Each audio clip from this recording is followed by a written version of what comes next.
Muy bien, hermanos, gracias por haberse conectado esta noche. Vamos a continuar con nuestro estudio bíblico del 1 de Juan capítulo 4.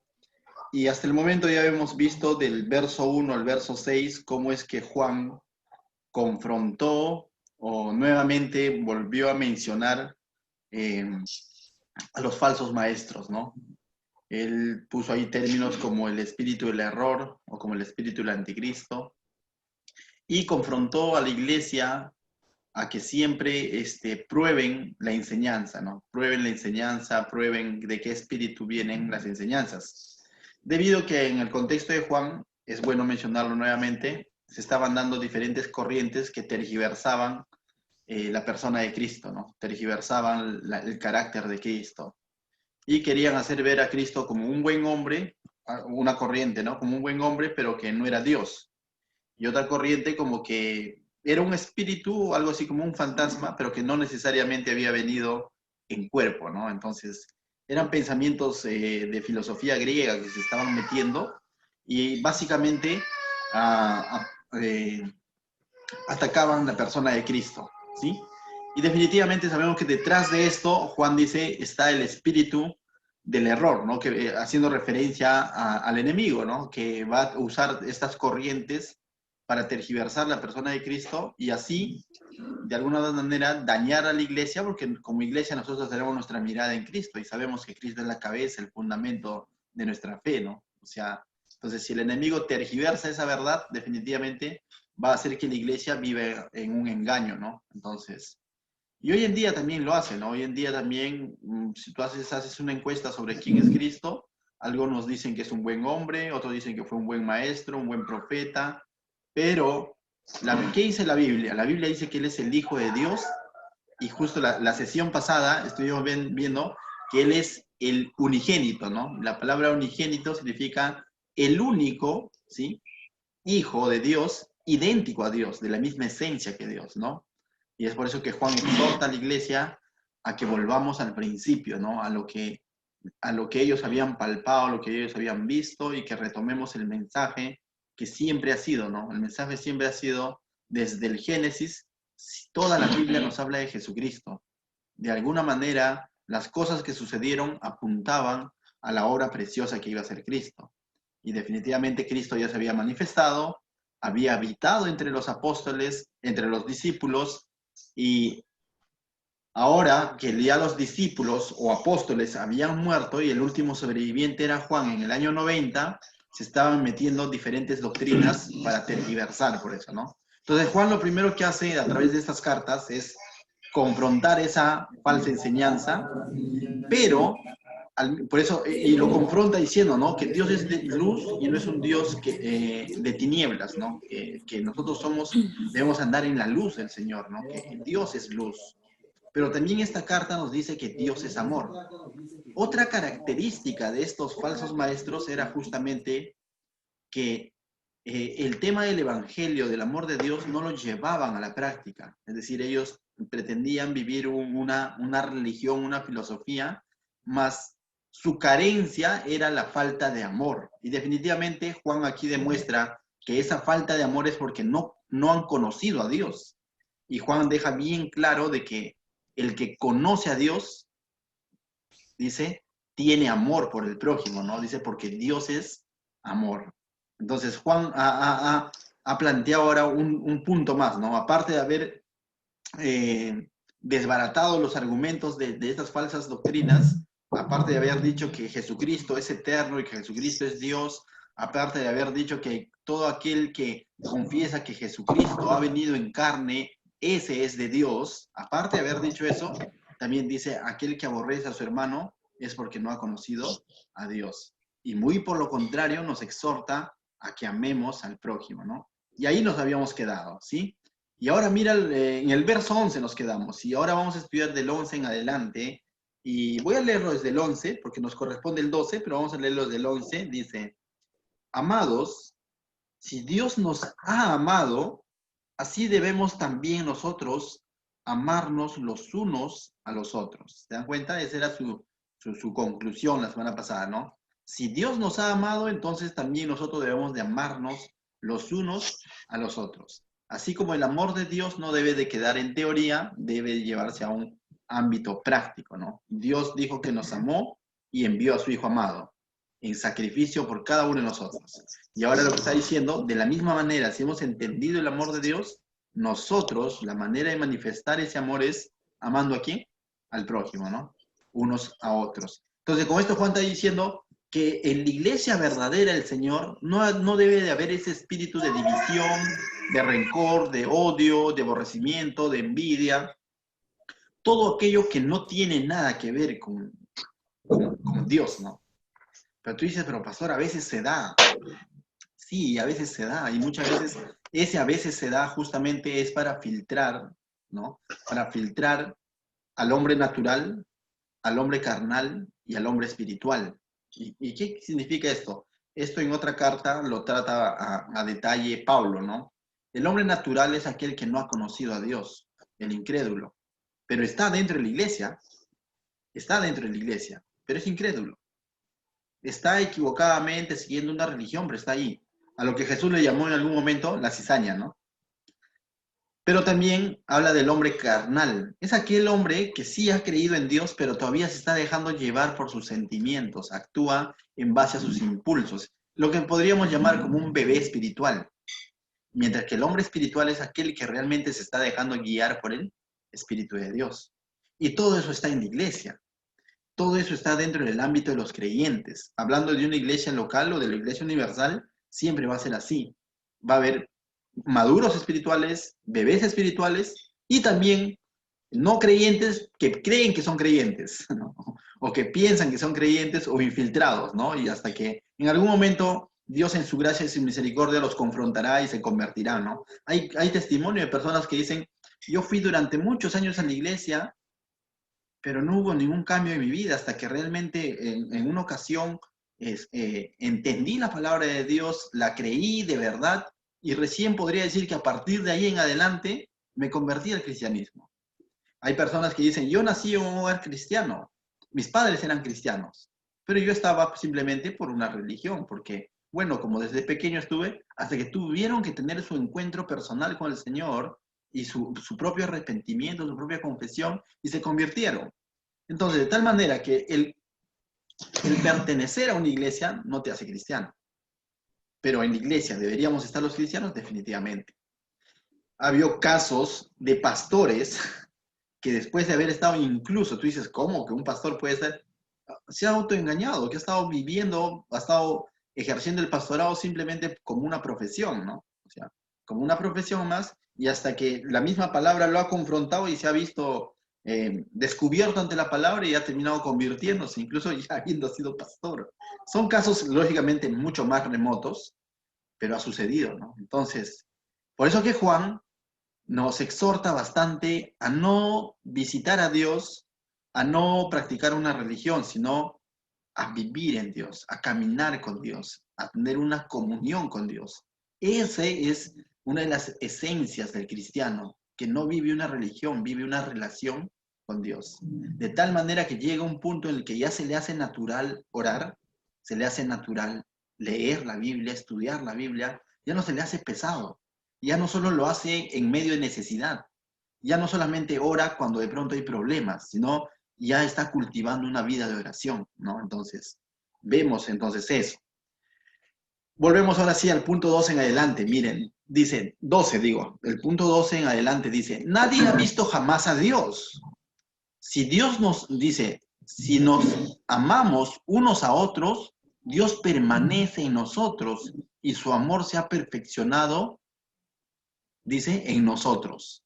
En esto conocemos que pertenecemos, dice, en Él, que permanecemos en Él, y Él en nosotros, en que nos ha dado de su Espíritu. Y nosotros hemos visto y testificado que el Padre ha enviado al Hijo, el Salvador del mundo. Todo aquel que confiese que Jesús es el Hijo de Dios, Dios permanece en Él y Él en Dios. Y nosotros hemos conocido y creído el amor que Dios tiene para con nosotros. Dios es amor, nuevamente, y el que permanece en amor, permanece en Dios, y Dios en él. En estos pasajes vemos 3 puntos. Vemos 3 puntos bien interesantes. Primero, nuevamente nos está recalcando que el amor de Dios es el que nos mueve a una vida de amor y obediencia y de amor al prójimo, ¿no? Que el origen y el fundamento para nosotros poder y tenemos ese deber, ¿no? De amar al prójimo, es haber entendido que Dios nos ha amado primero. No es al revés, eso es lo que Juan dice, ¿no? No es al revés, no es que de pronto, por amar a mi prójimo, yo me gano el amor de Dios, sino más bien debo de entender que es Dios el que me ha amado primero, porque Dios es amor, dice nuevamente, y que eso me empuja ¿a qué? A amar con naturalidad a mi prójimo, y me capacita para amar a mi prójimo, ¿no? Y de tal manera que amo a Dios por lo que Él ha entregado a su Hijo unigénito. Mira, el verso 12 dice, nadie ha visto jamás a Dios. Si nos amamos unos a otros, Dios permanece en nosotros y su amor se ha perfeccionado en nosotros. Cuando dice que su amor se ha perfeccionado, la pregunta no es, ¿acaso su amor no era perfecto? Su amor es perfecto, pero dice que se ha perfeccionado en nosotros en el sentido de que se ha completado nuestra noción de ese amor, de ese Dios de amor, ¿no? De por sí el ser humano tiene que entender que Dios nos ama, le decía la semana pasada, por las cosas que ha hecho, por su creación, por cómo nos ha creado a su imagen y semejanza, lo ha hecho en amor, por cómo es que de pronto hay aire para respirar, por cómo es que hay un sol que sale todos los días. Eso también muestra el amor de Dios. Pero cuando se perfecciona el amor de Dios en nuestra vida, cuando entendemos que Él ha entregado a su Hijo unigénito. Ya no tanto tu concepto de amor de Dios va a ser porque si Dios me bendice con un trabajo, entonces Dios me ama. No es por lo que va a hacer, sino es por algo que ya ha hecho. Y ese que ha hecho es que ha entregado a su Hijo amado. Ni siquiera es porque Dios te va a llevar al cielo o porque Dios te va a librar del infierno, sino es por algo que Él ya ha hecho. Y ese que ha hecho, ¿qué es? Que ha entregado a su Hijo amado. Todo lo demás, que también son manifestaciones del amor de Dios, viene en ese paquete. De nada me vale decir, wow, cuánto Dios nos ama porque mira la naturaleza que nos ha dado, pero estoy viendo una pizca del amor de Dios. Pero cuando entiendo el sacrificio del Hijo, realmente estoy entendiendo el amor de Dios sobre mi vida. Entonces, el primer punto que Juan pone acá nuevamente es de que Dios es amor, pero que eso se ha perfeccionado cuando hemos entendido a Jesucristo en nuestra vida y que eso nos capacita para amar a los demás. Leí un poema, lo mandé también ahí en el grupo de WhatsApp, y una parte del poema me confrontó bastante y me habló bastante, ¿no? Es un poema de un poeta anónimo español, Soneto a Cristo crucificado. Pero la parte que me impactó más es la siguiente, ¿no? Donde el poeta dice lo siguiente. Dice, mueve en mí, dice, que tu amor, dice, dice, sea de tal manera en mi vida que aunque no hubiera cielo, te amaría. Y aunque no hubiera infierno, te temería.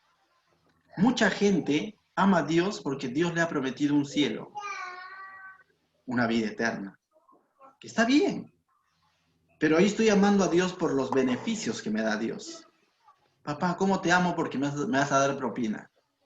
O papá, te tengo miedo porque me vas a castigar, ¿no? Como un niño, ¿no? Pero un niño debe de amar a su padre por quién es su padre, por la esencia que es su padre. Y Dios ha mostrado esa esencia de su amor a través de la entrega de su Hijo, algo que Él ya hizo.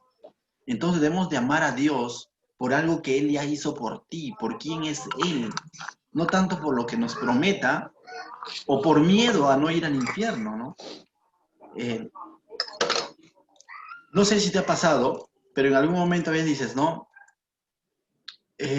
voy a obedecer a Dios porque tengo miedo que me castigue. Es cierto, en algún momento quizás de nuestra mente ha pasado ese pensamiento, ¿no? O voy a servirle a Dios porque quizás Dios así me va a bendecir más. También parece lógico. La pregunta sería al revés. ¿Y si Dios de pronto fuese un Dios permisivo y dice que no te va a castigar, igual le obedecerías? ¿Qué dices tú? ¿Le obedecerías simplemente porque Él es Dios? No tanto porque te vaya a castigar. Y si Dios te dice que si tú le sirves o si tú haces su voluntad, no necesariamente te va a recompensar, ¿le obedecerías? Son preguntas que debemos de hacernos, ¿no? Y que debe hacer toda persona, incluso un pastor, ¿no? ¿Estoy sirviendo a Dios por lo que Él ha hecho ya por mí, por cómo es que he entendido su amor? ¿O estoy sirviendo a Dios porque de pronto Él me ofrece galardones? Eso no quita que te ofrezca galardones. Eso no quita que Él también te vaya a disciplinar si de pronto actúas mal. Pero, ¿cuál es la motivación en amar incluso a tu prójimo? Ah, como dice que de pronto Dios me ama, entonces tengo que amar a mi prójimo. No es que tengo que amar a mi prójimo para que Dios me premie. Entonces, mi amor hacia mi prójimo estaría siendo un amor convenido y no estaría siendo un amor de agradecimiento al amor de Dios. Amén. Entonces, qué interesante cuando Juan plantea de esta forma que nosotros amamos a nuestro prójimo porque Dios ya nos ha amado, porque Dios es amor. Entonces, uno de los primeros puntos que plantea Juan es este, ¿no? Y a mí me impactó este poema, ¿no? Así no hubiera cielo, te amaría. Así no hubiera infierno, te temería, ¿no? Por lo que Él es. No por lo que vaya a suceder, sino por lo que Él es. También leía, dice San Francisco de Asís, que por cierto la Iglesia Católica lo ha vuelto un santo, pero en realidad fue un siervo de Dios, ¿sí? En sus años. Dice que en una ocasión lo encontraron llorando él allí. Era una persona muy devota del Señor, ¿no? Del Señor. Y lo encontraron llorando y le dijeron, ¿por qué llora San Francisco? Y él respondió lo siguiente, dice, cuando pienso en cuánto me ama Dios, entre más medito cuánto me ama, más me doy cuenta cuánto debería de amarlo. Y lloro porque no lo amo de la manera que él debería de hacerlo. Este hombre lloraba, dice, porque cada vez meditaba cuán grande es el amor de Dios y se daba cuenta que él no llegaba a la altura de corresponderlo, ¿no? Y por eso lloraba, ¿no? O sea, porque sé que debería de amarlo más y no lo hago. A veces ese tipo de pensamientos, en parte yo creo que deberíamos de tenerlo, ¿no? De tal manera que cuando le sirvo, no debería verme como diciendo, ¿no? De pronto, oh, qué bueno que he sido hoy, mira cuánto le he servido a Dios, sino de decir, siervo fiel soy, ¿no? Pude haber hecho más por Dios. Porque de pronto, cuando un cristiano ya está eh, andando en comunión con Dios, aún la tentación sigue. La tentación de decirte, mira, cuánto le has servido a Dios. El enemigo ya no te va a decir, oye, mira, el día de hoy has tomado una copa. Oye, mira, que el día de hoy me has mentido. Pero también cuando estás bien con el Señor, quizás no estás mintiendo, no estás tomando una copa, pero el enemigo puede venir y decirte, mira cuánto sirves a Dios. Y tú decir, oye, ¿verdad, no? ¿Cuánto le sirvo a Dios? Definitivamente el Señor se sacó la lotería conmigo. Ten cuidado. Cuando más le sirves a Dios, más tienes que recordar que Él se merece más que eso todavía. Que no es suficiente lo que estás haciendo. Y eso nos ayuda a mantener los pies en tierra. Eso nos ayuda a mantener los pies sobre la tierra y la mirada en el Señor y siempre darle esa honra, ¿no?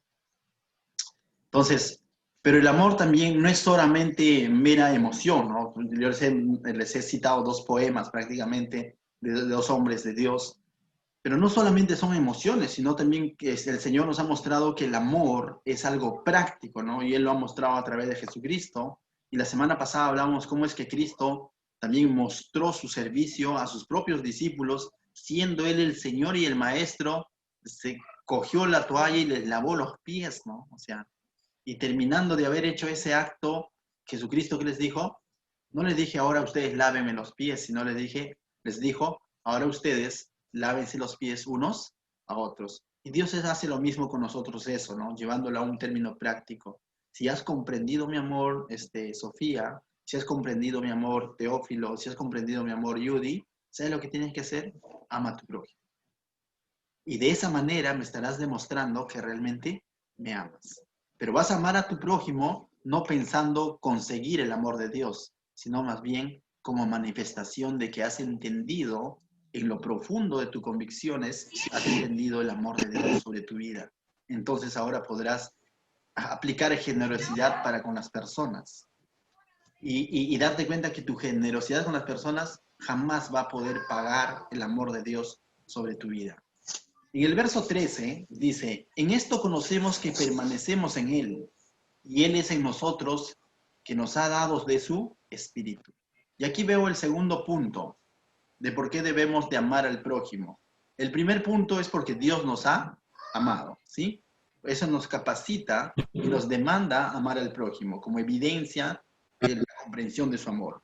Pero el verso 13 nos dice algo interesante. En esto que conocemos que permanecemos en Él.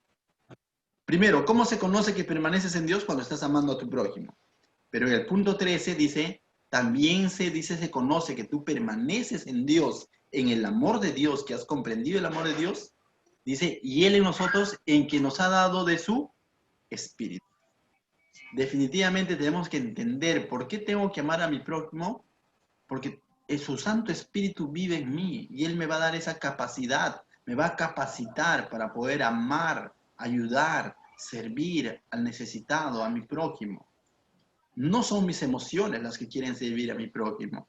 No debe de ser así, porque en mis emociones voy a fracasar. Pero si yo entiendo que ese mismo espíritu que en un momento estuvo en la creación, supervisando la creación, esa creación que Génesis dice que la tierra estaba desordenada y vacía, estaba inhabitable, aún no había vida en la tierra, el Santo Espíritu de Dios dice estaba ahí. Ese mismo Santo Espíritu de Dios que estuvo en la creación y hizo grandes cosas, ese mismo Espíritu de Dios que fue soplado al ser humano para que el ser humano tenga vida, ese mismo Espíritu que actuó a través de distintos hombres de Dios en el Antiguo Testamento, la Biblia dice que ese mismo Espíritu de Dios ahora se nos ha dado a nosotros. Se nos ha dado a nosotros. Y debemos entender eso, ¿no? Y los que estamos estudiando el libro de Hechos, recuerden siempre Hechos 1.8, ¿no? ¿Qué les dijo Hechos 1.8? Y cuando venga sobre ustedes el Espíritu, dice, ¿qué dice? Cuando venga sobre nosotros, dice, nos iba a dar poder, ¿para qué? Para ser testigos, dice, en Jerusalén, en Judea, en Samaria y hasta lo último en la tierra. Ese Santo Espíritu viene a habitar en nosotros justamente para dar testimonio de Cristo, para poder mostrar nosotros a Cristo, porque nuestras fuerzas no lo podemos hacer. Ninguna religión, ningún ser humano, por más instruido que esté, por más preparado que esté, por más bueno que sea, si no tiene el Espíritu de Dios, no va a mostrar un verdadero amor al prójimo, no va a mostrar realmente a Cristo, porque no puede mostrar algo que no tiene. Va a mostrar cualquier otra cosa menos a Jesucristo. Pero por el otro lado, nosotros como creyentes que sí tenemos su Santo Espíritu, muchas veces no lo hacemos. Muchas veces no estamos dispuestos a amar al prójimo. Muchas veces no estamos dispuestos a confesar que Jesucristo es el Hijo de Dios. Entonces, ese es el otro lado de la moneda, decir, yo que sí tengo el Santo Espíritu, no lo estoy haciendo. Lo más probable sea porque no lo estoy permitiendo que sea mi guía. No estoy permitiendo que Él tome el control de mi vida. Ahí viene a tallar el cristiano espiritual, ¿no? O el maduro espiritual, cuando permite que el Santo Espíritu de Dios sea el que obre a través de su vida. Y como te digo, este Santo Espíritu tiene poder. Ha hecho grandes cosas. Y los que estamos estudiando el libro de Hechos nuevamente, dice, cada uno de ellos las cosas que hacían, lo hacían llenos del Espíritu Santo. Pero ese mismo Espíritu Santo habita en ti, hermano. Entonces, yo te hago una pregunta. ¿Habrá un impedimento hasta el momento para amar al prójimo? Si has entendido el amor de Dios, del Padre, si entiendes que tienes su Santo Espíritu, que nos capacita, ¿habrá un impedimento para amar al prójimo? No, pastor, no hay. Pero ¿por qué entonces se nos complica? Esa es la pregunta, ¿no? Y Juan aquí no quiere condenarte. El ánimo de Juan no es condenarnos, decirnos, ya fuiste. El ánimo de Juan es de que justamente que entendamos eso, que hay una responsabilidad para con Dios, que debemos de ser correspondidos con Dios al mostrar a Jesucristo, pero con amor. Mira lo que dice el verso 14 al 15, dice. Y nosotros hemos visto y testificado, mira, tiene mucho que ver con lo que acaba de decir. Ellos no podían testificar, ¿no? Ellos habían visto a Jesucristo. Ellos habían convivido con Jesucristo. Pero luego, después de que Jesucristo parte y promete el Consolador, promete el Espíritu Santo, y el día Pentecostés, ahí estaba Juan, porque dice que los discípulos de Jesús estaban reunidos juntos, ¿no? Estaban unánimes, ahí es donde se derrama el Espíritu Santo, y después de eso ellos salen y testifican. Y vemos que justamente en el libro de Hechos, que Esteban, por ese hecho, está en problemas, ¿no? Pero estar testificando aquí a Jesucristo. Y aquí dice Juan, nosotros hemos visto y somos testigos que el Padre ha enviado al Hijo, el Salvador del mundo. Juan lo tenía fresco y lo tenía claro. Y con esto le está diciendo a la iglesia, recuerda, oye, yo he visto al Hijo de Dios. No es un fantasma, como dicen esas corrientes.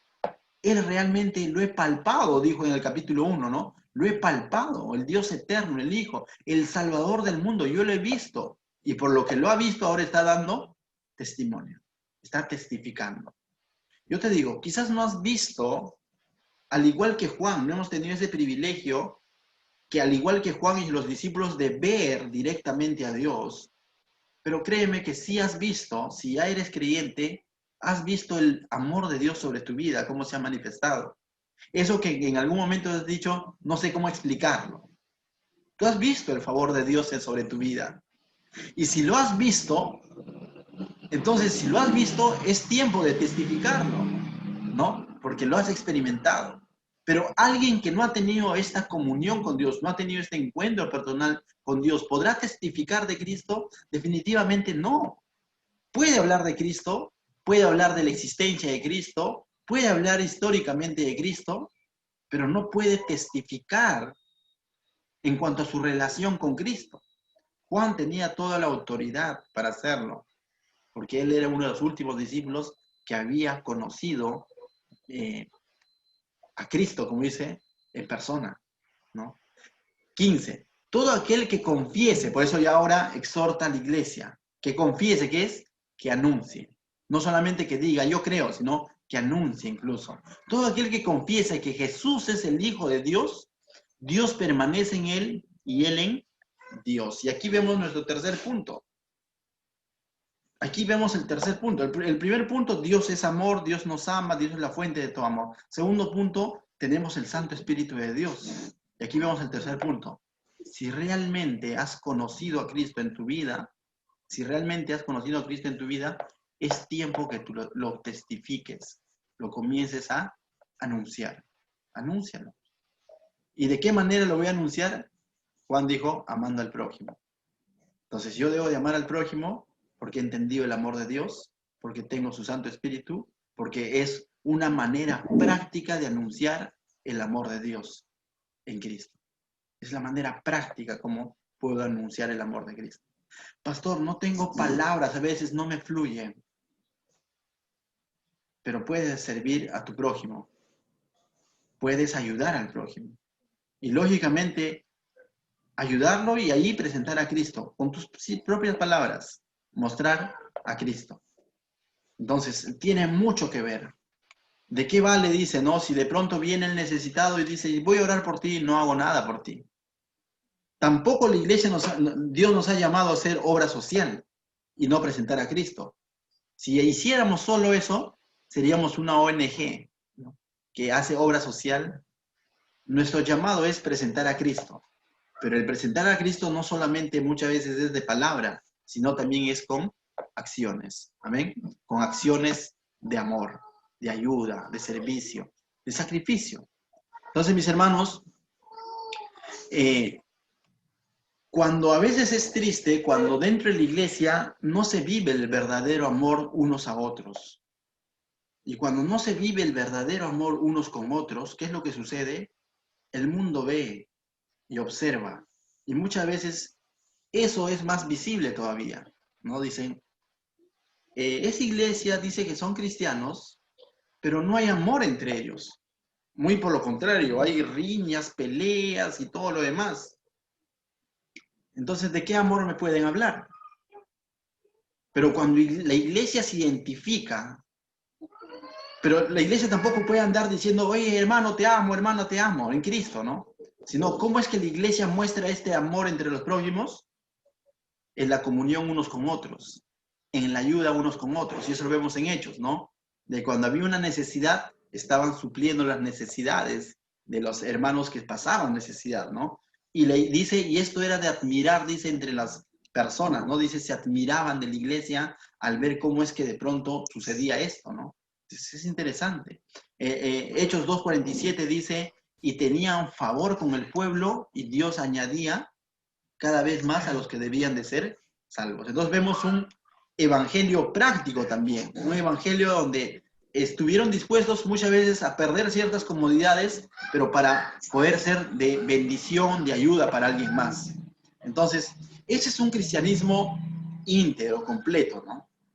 Y lógicamente Dios nos está llamando a hacerlo, ¿no? Entonces, no irnos a los extremos, no irnos al extremo solamente decir, no, nosotros solamente predicamos, no, Dios no nos ha llamado a ayudar. Tampoco irnos al extremo de solamente hacer obra social y no presentar a Cristo, sino debemos estar en el equilibrio. Amén. Del verso 17 al 19 dice lo siguiente, en esto se ha perfeccionado el amor en nosotros. Nuevamente, ¿se dan cuenta? En esto se ha perfeccionado el amor en nosotros, para que tengamos confianza en el día del juicio, pues como Él es, así somos nosotros en este mundo. En el amor no hay temor, sino que el perfecto amor echa fuera el temor, porque el temor lleva en sí castigo, de donde el que teme no ha sido perfeccionado en el amor. Nosotros le amamos a Él porque Él nos amó primero. Y nuevamente, ¿no? Nosotros le amamos a Él porque Él nos amó primero. Pero en el verso 17 dice, en esto se ha perfeccionado el amor de nosotros. ¿En qué esto? En todo lo que nos acaba de decir, ¿no? En que Dios nos amó entregando a su Hijo, Jesucristo, entregándonos su Santo Espíritu para capacitarnos, ¿no? En eso se perfeccionó el amor de Dios. Y ahora, dice, para que tengamos confianza en el día del juicio. La Biblia habla de que va a haber un juicio. Apocalipsis habla de que va a haber un juicio. El Antiguo Testamento apuntaban a que va a haber un juicio. Y al juicio puedes llegar confiadamente, o puedes llegar dudando, o puedes llegar con un miedo terrible. Pero las personas van a llegar con diferentes percepciones.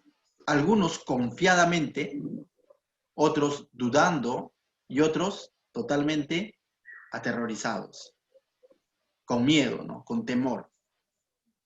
Pero qué interesante dice que los que hemos conocido a Cristo, cuando hemos entendido el amor de Cristo, dice, eso nos da confianza, dice, para que tengamos confianza, dice, en el día del juicio. De tal manera, mi hermano, que cuando tú llegues a ese día del juicio, llegues confiando no en tus fuerzas, sino llegues confiando en cómo es que Cristo te ha amado. Esto es seguridad de salvación. Esto tiene mucho que ver con seguridad de salvación. Si tú estás en Cristo y tienes la certeza que Cristo está en ti, si tú estás amando al prójimo porque has entendido el amor de Dios sobre tu vida, si tú entiendes que tienes su Santo Espíritu, si tú entiendes que Dios ha entregado a su Hijo amado por ti, si tú entiendes en el que Él te ha amado primero y por eso que ahora tú amas a tu prójimo como evidencia de ese amor, confía en el que el Señor el día del juicio, dice, llega con la confianza de lo que Él ha hecho por ti. ¿Qué es lo que Él ha hecho por nosotros? Nos ha librado del castigo porque ha pagado por cada uno de nuestros pecados, ¿no? Entonces debemos llegar confiados. No en nuestras fuerzas, definitivamente, ¿no? Voy a llegar al día del juicio porque yo gané 30 almas para Cristo. Voy a llegar al día del juicio porque de pronto yo bendije a los niños pobres, a los niños pobres. Si llegas así, definitivamente mejor llega atemorizado, porque lo más probable que no, porque no es en tus fuerzas, no es en tus obras, es en haber entendido la gracia del Señor. Dice, cuando su amor se perfecciona en nosotros, cuando entendemos su amor, eso es lo que dice, para que tengamos confianza el día del juicio. Dice, pues como Él es, así somos nosotros en este mundo. En el amor no hay temor. Por eso que hemos leído, quizás este versículo muchos lo conocen. En el amor no hay temor, sino que en el perfecto amor echa fuera todo temor.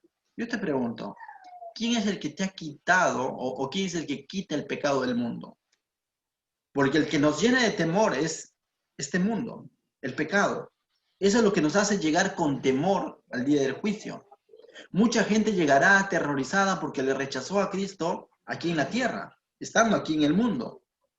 Mucha gente va a llegar aterrorizada porque sabe que lo ha rechazado. Entonces, cuando dice aquí que el perfecto amor echa fuera todo temor, echa fuera todo aquello que conlleva el pecado. ¿Y quién es Él? La Biblia dice que Jesucristo es el Cordero de Dios que quita el pecado del mundo. Y si Él quita el pecado de tu vida, también quita todo temor al día del juicio. De tal manera que tú llegues al día del juicio entendiendo y creyendo y con la confianza en quién has creído, a quién has servido, a quién has amado. Y llega confiadamente, mi hermano. Y así vamos a llegar, ¿no? Cuando estemos allá siendo juzgados, vamos a estar confiados porque sabemos que es Cristo el que está delante de nosotros. Y se nos va a juzgar por la obra que ha hecho Cristo y no por nuestras obras. Porque si fuera por nuestras obras, no pasamos, ¿no? Si no, nos vamos a la otra, como se dice, ¿no? Al infierno.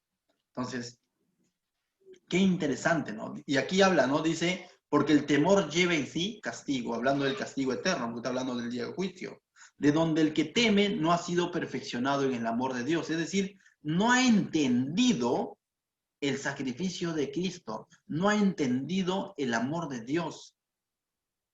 Por eso que va a llegar lleno de temor ese día.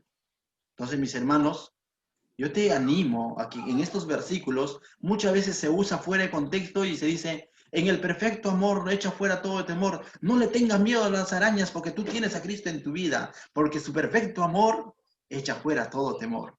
Está hablando del juicio, que cuando entendemos su perfecto amor, cuando entendemos su sacrificio, no va a haber temor cuando lleguemos al día del juicio. De eso nos está hablando este texto. No nos está hablando de pronto para que no le tengas miedo al delincuente, para que no le tengas miedo a las arañas. No está hablando de eso. Está hablando de cómo vamos a llegar al día del juicio. Le decía, vas a llegar confiado, dudando o aterrorizado. Como buen cristiano, ¿cómo piensas llegar? Aquí nos está diciendo, lleguen confiados, porque han entendido el amor de Dios sobre su vida. Les está dando confianza. Ante tantas corrientes que se estaban regando ahí en la iglesia y se estaban introduciendo, Juan les dice, mira, cuando entiendes el amor de Dios sobre tu vida, que es a través de Jesucristo, confía. No debe haber temor para ese día del juicio.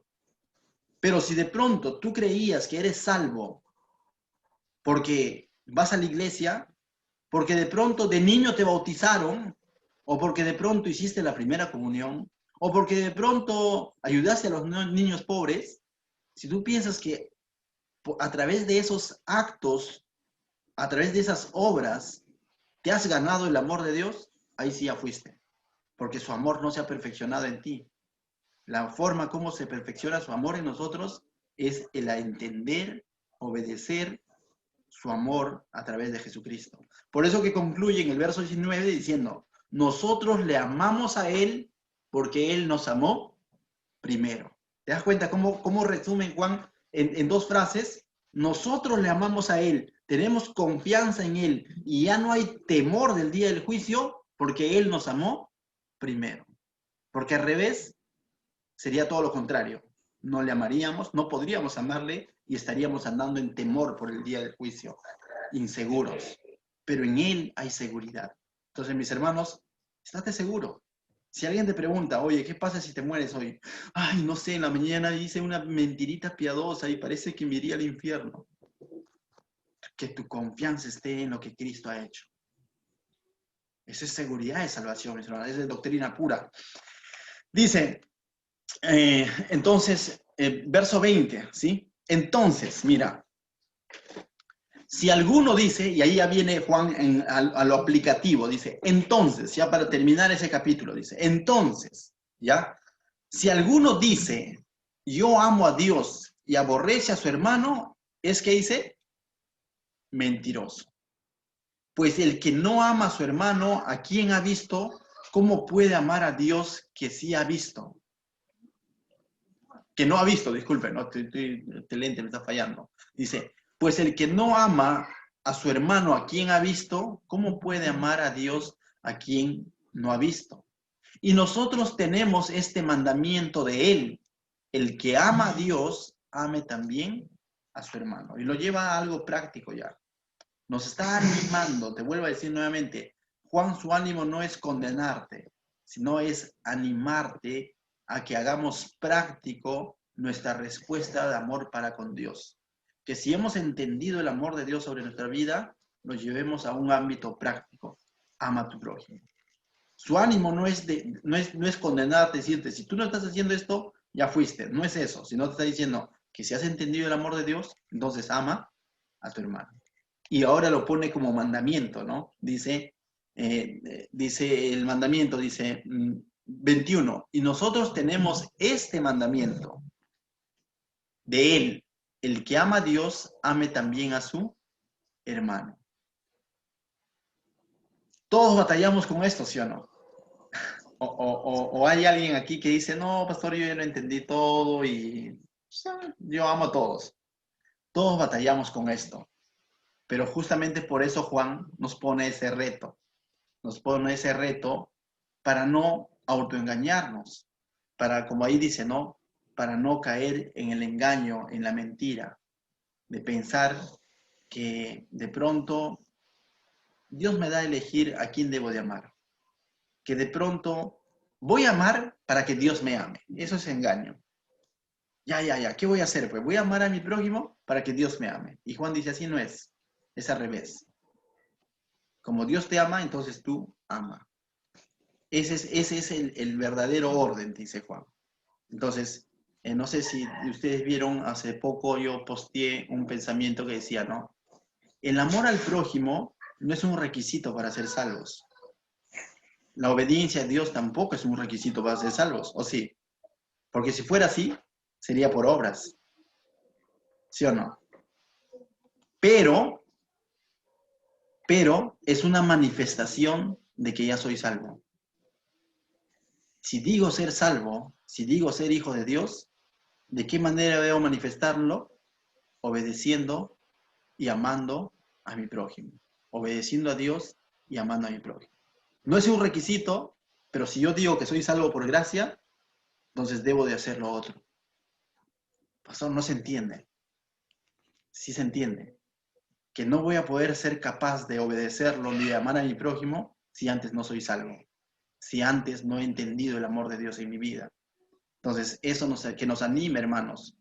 Que no te desanime, sino al contrario, que te anime a decir, Señor, gracias por tu amor. Gracias por lo que tú has hecho en mi vida. Ayúdame a obedecerte, a amar a mi prójimo por quien tú eres. No por qué es lo que me ofreces, no es por qué es lo que me vas a dar. Ni siquiera a amarte porque de pronto me vas a llevar al cielo. O no a obedecerte porque de pronto que si te desobedezco tal vez me voy al infierno. No, ayúdame a amarte, a obedecerte, a amar a mi prójimo, porque ya he entendido tu amor en Cristo Jesús. Ese es el punto. Ese es el resumen de todo. Debo de obedecer y amar al prójimo, obedecer a Dios y amar al prójimo, porque he entendido la obra preciosa de Jesucristo en la cruz. Que de esa manera Dios ha manifestado su amor pleno conmigo y ha perfeccionado su amor en mi vida. Por eso es que tengo que hacer lo otro. No porque me va a dar coronas, aunque me va a dar. No porque me va a llevar al cielo, aunque me va a llevar al cielo. No porque me va a librar del infierno, aunque lo va a hacer. Estoy dispuesto a amar, servir a Dios por lo que Él ya ha hecho en mi vida. Amén, hermanos. Hoy pensaba justo con Sofi, estábamos en el carro y pensábamos en estos textos, ¿no? Si yo le decía, a veces predicarlo, decirlo, es fácil. O sea, es fácil en el sentido, o es un poco más fácil, ¿no? Pero ¿qué hay de si de pronto las cosas en la economía, por ejemplo, comienzan a ir mal? ¿No? Yo decía, ¿no? Y de pronto, porque estamos viendo de que Dios con nosotros ha sido bueno, nos está bendiciendo. En plena pandemia hemos tenido un trabajo desde casa, pero un trabajo no ha faltado para comer y todo eso, ¿no? Pero yo le digo, ¿pero qué pasaría si faltara? La pregunta es, ¿seguiríamos sirviéndole a Dios? No, o sea, ¿cuál es tu convicción? Y yo te hago la misma pregunta, hermanos. ¿Qué pasaría si de pronto, no es que sea mi deseo, ¿no? Pero si de pronto, al estilo Job, ¿no? Las cosas aquí en la tierra te comienzan a ir mal, ¿no?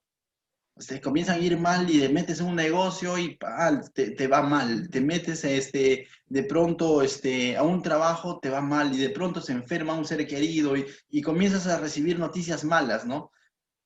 ¿Seguirías amando a Dios tal igual? ¿Qué dices? ¿No?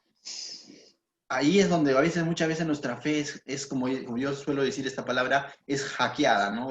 Hackeada es como que te ponen jaque y dices, ¿qué hago? ¿No?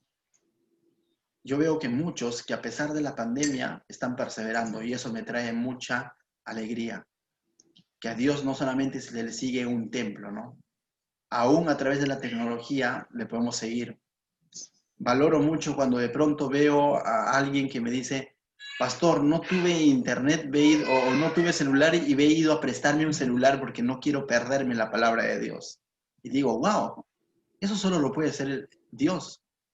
Mientras que hay otros donde se le dice, hermano, se les puede poner saldo, hermano, te ayudo en esto para que te puedas conectar. No es que quiera hablar mal de nadie, o sea, lo estoy diciendo en términos general, ¿no? Oh, no, es que me ganó el sueño, no, es que no puedo, y le ponemos peros a Dios. O sea, y decimos, de pronto estamos siendo ingratos con Dios. Me dejo entender, ¿no? Entonces, ¿qué pasaría si las cosas se complicaran más, ¿no? O sea, si se complicaran más, ¿seguiría buscando de Dios? ¿Seguiría leyendo su Biblia? Por eso que a veces, ¿no?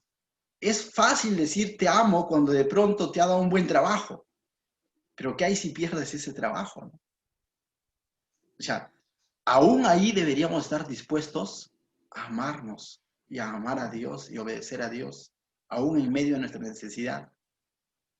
Eso no quita de que Dios te va a bendecir, definitivamente, ¿no? No quita, o sea, Dios lo va a hacer, ¿no? O sea, es su naturaleza poder proveerte, ¿no? Pero puede ocurrir un caso, y eso lo vemos incluso en el libro de Hechos.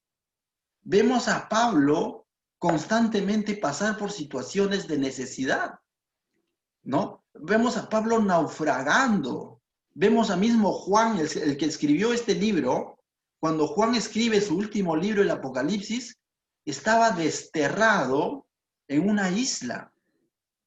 Después de haber sido, dice, hervido en un perol de agua hirviendo, ¿no? Sobrevivió, dice, desfigurado, los libros históricos, y fue desterrado y siguió amando a Dios y escribió una de las cartas que trae esperanza al cristiano, que es el Apocalipsis. Le siguió sirviendo. O sea, yo digo, wow, definitivamente, eso solo lo puede hacer un hombre que ha sido lleno por el Espíritu Santo. Ahora, ese mismo Espíritu Santo habita en tu vida y en mi vida. Ese mismo Espíritu Santo está en tu vida y en mi vida. Entonces tenemos que estar dispuestos, hermanos, a amar a Dios más allá de las circunstancias. Hermano o hermana, te invito al Zoom, oye, porque vamos a tener reunión. No, estoy asado, que no me ha ido bien en el negocio. Y con mayor razón busca al Señor. Oye, ¿por qué? No, que estoy enojado por tal cosa con mi pareja. Oye, con mayor razón busca de Dios. Que el amor a Dios, que tu obediencia a Dios no se muevan por las circunstancias de la vida. Porque de pronto hoy estoy triste y mañana estoy alegre. Porque de pronto hoy Dios proveyó, entonces tengo que entrar sí o sí a orar para agradecerle. Eso no quita que en algún momento el trabajo físico, el cuerpo no jale, como decimos, ¿no? Y de pronto quedemos rendidos, ¿no? Eso no quita, definitivamente. A lo que yo voy y analizo más es el corazón dispuesto que esté de buscar a Dios. Tampoco te digo que solamente a Dios se le busca a través del Zoom, ¿no? Sino que me refiero en términos generales. ¿Qué tanto estamos orando a Dios? Muchas veces los seres humanos nos ponemos espirituales en los momentos cumbres y en los momentos bien hondos. En los momentos cumbres, cuando de pronto hemos visto una provisión de Dios, pues, ¿no? Entonces, uy, hay que darle gracias a Dios si estamos ahí, ¿no? Alegres, incluso hoy día si voy a la iglesia y voy a cantarle porque Dios de pronto, pastor, me salió, no sé, ¿no? Una platita que no contaba, dice, ¿no? Entonces, vas a cantar. O cuando está en sus peores momentos, ¿no? De que pronto está a punto de romper el matrimonio o el negocio está quebrando, entonces voy a ir a buscar a Dios. Pero ¿qué hay en el intermedio? Cuando de pronto pareciera que no te falta nada, ¿no? O sea, estás viviendo cómodamente, tanto así que pareciera que tampoco Dios te falta. Tal así que no hay ganas ni sentido para seguir buscando a Dios. A Dios se le debe buscar, nuevamente lo vuelvo a decir, por lo que Él es, por lo que Él ya ha hecho en nuestra vida. Amén. Eso sería, mis hermanos, lo práctico de este capítulo, ¿no? Lo práctico de este capítulo. Que nuestro amor por Dios y el prójimo sea genuino, no basado en sentimientos, ni en emociones, ni en promesas incluso, ni en promesas. Porque Pablo, y mismo Señor Jesús, vayamos a Jesús, cuando alguien le dijo, Señor, quiero ser tu discípulo, le dijo, ¿no? Aún las zorras tienen guarida, pero el Hijo del Hombre no tiene ni siquiera dónde reposar su cabeza. Pero si es Jesús el dueño del universo, pero él estaba diciendo justamente esto a este hombre para que evalúe que seguirlo a Cristo no necesariamente trae promesas económicas o promesas materiales, no necesariamente. Como te digo, si analizamos la vida de los apóstoles, no vas a encontrar a ellos que vivieron de alguna manera próspera o económica, sino muy por lo contrario, vas a ver gente que la batalló, ¿no? Entonces, con esto mi ánimo tampoco es decir, oye, que si de pronto eres próspero, no eres espiritual, no, o sea, definitivamente, o sea, Dios va a prosperar tu trabajo, Dios va a prosperar, pero lo que yo estoy yendo es al punto de cómo está tu relación con Dios más allá de la añadidura, cómo está tu búsqueda del reino de Dios y su justicia más allá de la añadidura, cómo está tu amor por Dios más allá de los beneficios de su amor, cómo está nuestro amor por Dios. Amén. Entonces, mis hermanos, yo creo que esta carta ha sido claro y a muchos de nosotros nos ha confrontado en esa área, ¿no? De realmente vivir el amor de Dios de a de veras. Amén. ¿Qué tal si oramos? Amado Dios, te doy gracias.